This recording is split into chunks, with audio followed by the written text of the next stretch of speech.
Selamat pagi saudara-saudara yang dikasihi dan diberkati oleh Tuhan Yesus. Kita sampai di awal minggu ini, yaitu Senin 16 Mei 2022. Mari dengan hati yang penuh syukur, kita menyiapkan hati dan pikiran kita agar apa yang Tuhan sampaikan benar-benar tertanam dalam hidup kita. Renungan hari ini berjudul Pribadi yang Taat. Bacaan firman Tuhan diambil dari Injil Matius pasal 21 ayat 28 sampai 32. Yang akan kita baca sekarang adalah Ibrani pasal 5 ayat 8 dan 9. Demikian bunyinya. Dan sekalipun ia adalah anak, ia telah belajar menjadi taat dari apa yang telah dideritanya. Dan sesudah ia mencapai kesempurnaannya, ia menjadi pokok keselamatan yang abadi bagi semua orang yang taat kepadanya. Suatu ketika, Tuan Leonard Wood mengunjungi Raja Perancis dan Raja sangat senang atas kedatangan Leonard Wood. Raja itu pun mengajak Tuan Leonard untuk makan malam. "Bagaimana kabarmu, Tuan Leonard? Aku sama sekali tidak menyangka akan bertemu denganmu. Bagaimana kau bisa tiba di sini?" tanya Raja Prancis. "Tapi bukankah Yang Mulia mengundangku untuk makan malam?" jawab Tuan Leonard. "Betul," kata Raja, "tapi kau tidak menjawab undanganku." Tuan Leonard pun menjawab, "Undangan atau perintah Raja bukan untuk dijawab, tapi untuk ditaati." Cerita ini mengingatkan kita kepada perumpamaan tentang dua orang anak di dalam bacaan firman Tuhan kita hari ini.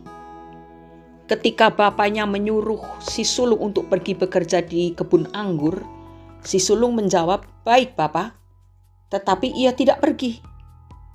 Si bungsu menjawab, "Aku tidak mau," tetapi kemudian ia pergi juga. Tanpa disadari, kita sering berlaku seperti si sulung. Kita berkata, "Kami mengasihi engkau, kami mau menyenangkan hatimu." Tetapi apakah kita sudah membuktikan kata-kata kita yang manis itu? Tuhan tidak menginginkan kata-kata yang manis, tetapi Ia menginginkan orang yang taat. Perintah Tuhan bukan hanya untuk diketahui atau ditanggapi dengan janji yang muluk-muluk di hadapannya. Ia mau agar kita taat melakukan perintah-perintahnya. Jawaban yang diberikan oleh Tuan Leonard kepada Raja Perancis itu menunjukkan ketaatannya. Baginya, tanggapan yang terbaik terhadap undangan atau perintah Raja tersebut adalah taat melakukannya. Saudara-saudara, Yesus adalah orang yang taat. Karena ketaatannya lah ia telah mengosongkan dirinya dan mengambil serupa seorang hamba, menjadi sama dengan manusia dan menyerahkan dirinya untuk mati di kayu salib. Di dalam Dialah kita bisa melihat teladan ketaatan secara total pada kehendak Allah. Yesus tidak hanya taat kepada Allah, tetapi ia juga taat melakukan kewajibannya terhadap manusia. Hal ini dapat kita lihat ketika Yesus berbicara tentang kewajiban membayar pajak kepada kaisar dalam Injil Matius pasal 22 ayat 15 sampai 22. Kita bisa belajar taat kepada Allah dengan terlebih dahulu taat kepada manusia, kepada orang tua, kepada guru kita, dan berbagai otoritas yang ada di atas hidup kita. Sekarang bukan saatnya lagi untuk hidup menuruti keinginan dan kesenangan kita sendiri. Sifat keras kepala dan suka membangkang menunjukkan bahwa kita bukanlah orang yang taat. Paulus berkata, "Namun aku hidup, tetapi bukan lagi aku sendiri yang hidup, melainkan Kristus yang hidup di dalam aku. Dan hidupku yang kuhidupi sekarang di dalam daging adalah hidup oleh iman dalam Anak Allah yang telah mengasihi aku dan menyerahkan dirinya untuk aku." Galatia 2 ayat 20. Teladanilah kehidupan Yesus yang karena ketaatannya ia telah menaklukkan dirinya di bawah kehendak Bapa Sorgawi, bagaimana dengan kehidupan kita? Apakah kita juga sudah belajar taat? Mari kita renungkan baik-baik. Kalau selama ini kita belum taat, telinga rohani kita tidak berfungsi dengan baik, maka marilah segera bertobat.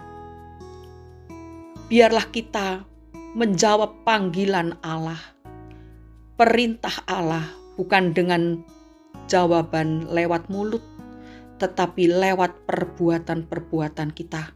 Sebab itulah yang dikehendaki Tuhan. Mari kita berdoa. Bapa, terima kasih karena hari ini kami dapat menikmati hidup yang Tuhan karuniakan di hari pertama dari minggu yang baru. Terima kasih untuk penyertaan Tuhan selama hari-hari yang sudah berlalu. Dan hari ini kami telah menerima renungan firman Tuhan yang harus menuntun kami agar kami melakukan apa yang Tuhan kehendaki. Terima kasih Tuhan karena Engkau sudah membebaskan kami dari dosa. Tadinya kami adalah hamba dosa, tetapi sekarang kami adalah hamba-hamba kebenaran. Dan kami mohon Roh Kudus menguatkan kami.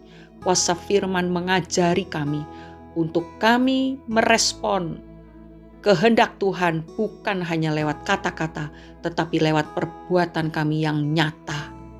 Bisa dilihat oleh semua orang, menyenangkan hati Tuhan, dan lewat hidup kami yang taat kepada Tuhan, maka banyak jiwa dimenangkan. Terima kasih Bapa. Dalam nama Tuhan Yesus Kristus, kami sudah berdoa dan mengucap syukur. Amin. Ketaatan menuntut kita untuk mengesampingkan kepentingan diri sendiri dan mengutamakan kehendak Allah. Selamat mengawali pekan ini dengan semangat, dengan bersyukur, dengan sukacita. Maka segala yang saudara kerjakan diberkati oleh Tuhan. Haleluya. Amin.